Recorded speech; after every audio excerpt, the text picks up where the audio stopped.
Many people, in today's political climate will do anything they can to expose their opponents and, things that people will view unfavorably towards them. Is there anything that people should know about you before someone may expose you first? No, I dated people, but that's it. No. I mean, if that's a problem, they'll can come out and be like, oh, he dated people in high school. Oh, he was like this. No, I dated people. That's really all I can do about.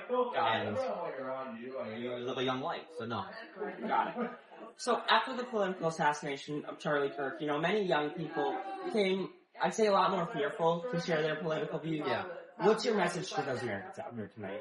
I mean, it's a real fear, I mean, even for me, I had my wife, when I said I was thinking about running and making a change in my community, in my state, getting new ideas out there, and it's just like, you could get shot, you can get killed, and there's some real, fear. I mean, something I would do unorthodox, if I win the primary, I will knock every door in Milwaukee, safe or not. That's a real fear. But I'm going to take that chance because for you, for me, people need to have a future. And I'm sorry, politicians aren't doing it on the Republican side or the Democrat side. And I'm tired of politicians as usual. Okay, the reality is it's not working. So it's a real fear. But young people, do not be silent. Have your own opinions. Have your own beliefs. Don't change and bend to the world. I grew up in the idea that high schools and college, I had a teacher tell me, you need to think a certain way. You need to do this, you need to do that. If you want to pass the class, you've got to say what I want you to say. I don't think that's acceptable. I don't think a society where, free speech is curtailed, where people are intact on their beliefs. What happened to Charlie was a tragedy, no matter how you put it. And it's a disgusting thing, and it shouldn't be celebrated. There are some people who have celebrated that. Is a gross thing. He had a family, he had a wife just like I do. Many people have wives, right? Many people have kids. Many people have sons and daughters. You don't want to see anybody in your family ever suffer that. No one deserves that.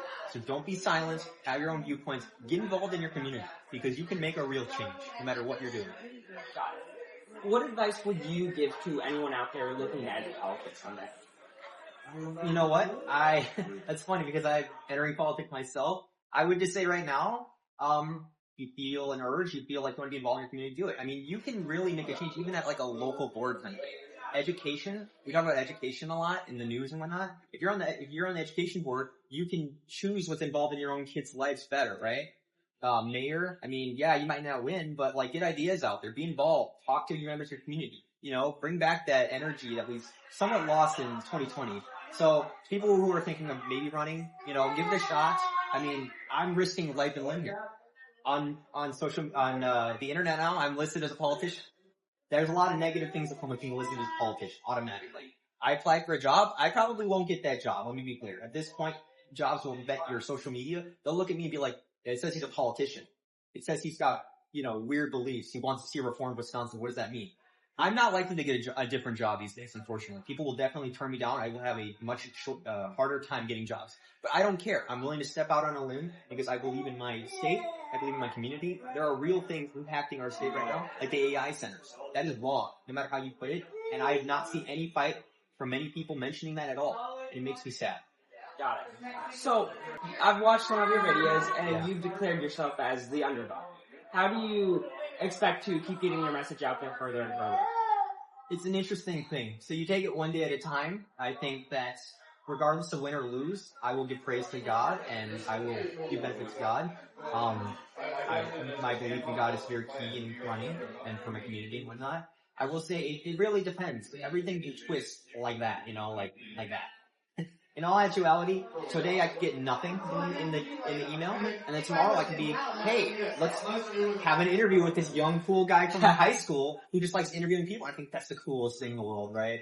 So, you get random invites to various events, running or not. You see a news article online talking about you. So it's the little exposure that can be good and boost. You're building a different message. You're building a different vision, right? And there's no problem with that. Win or lose, I still have a different vision. I'm bringing new ideas to a new front. Talking education reform, Republicans don't do that typically. It's not common. I have a real plan to make life easier for young people going into college and furthering education. Even you, if you choose to go to college, right? And so I think that there's some value in that. I am the underdog, 100%. I'm running against a congressman. I'm running against a guy who's been in politics for I don't know how long, with Josh's situation. But they're both politicians. But I'm an average guy. That's what I bring. I'm an average guy. I'm going to do my best to fight the fight, print signs, be involved in the community, knock doors if I have to, whatever. But I care about my state. Got it. So, do you promise today to support the Republican nominee? So, I can't promise that, and here's why. So the reality is what I've seen, from Tom's campaign so far has been discouraging. I don't feel I resonate and connect fully, and I don't feel like selling out my belief in God, for example. Let's say Tom tomorrow said, I'm for abortion all the way up to birth, I've changed my past, I've changed everything about it. At the core of my belief as a guy who grew up in religion, it's God's God of creation, God's God of life. He despises death. Killing his life like that is, in my mind, icky. But my platform is economically empowering women to choose life. That's my platform. It's not necessarily a traditional viewpoint, but if he came out and said that, I'd have a very hard time, going against my God and my beliefs. And then also with the AI centers, I'm sorry, I don't know where he stands on that, and neither with Josh. I need to know more about them. But I was independent, I'll be honest. I voted for Trump, okay? I voted for Trump. For me, the way he talked about overtime, about caring for the workers, that's what I cared about. But I will not, accept everything that ever happens from political parties, whether it be corruption insiders. We just saw the story the other day. Education department had 200 cases of people being groomed or abused, and they covered it up. I think that's detestable and disgusting. So, I will not 100% guarantee that I will vote, but I will most likely vote. I think that I will most likely vote. I think it's specifically important after Charlie died, especially, to vote. But if he comes out and betrays core values to me, or he puts policy out there that's completely anti my family, my future, everything, it's hard, I'm not beholden to a party. I'm a person first. I belong to my God first. I belong to my Savior first. So final question. What's your final message to all the Wisconsinites out there? I think you are suffering from, 30-40% increases in the cost of living. It's not just, McDonald's. It's not just healthcare, which is going up like crazy right now. Oh, we got some beautiful music on it too. You have to figure that afterwards. My message is simple though. Vote for real change. Vote for somebody who's different. Somebody not a politician, an outsider. Somebody who wants to reach across both aisles. Somebody who hates the way government is run.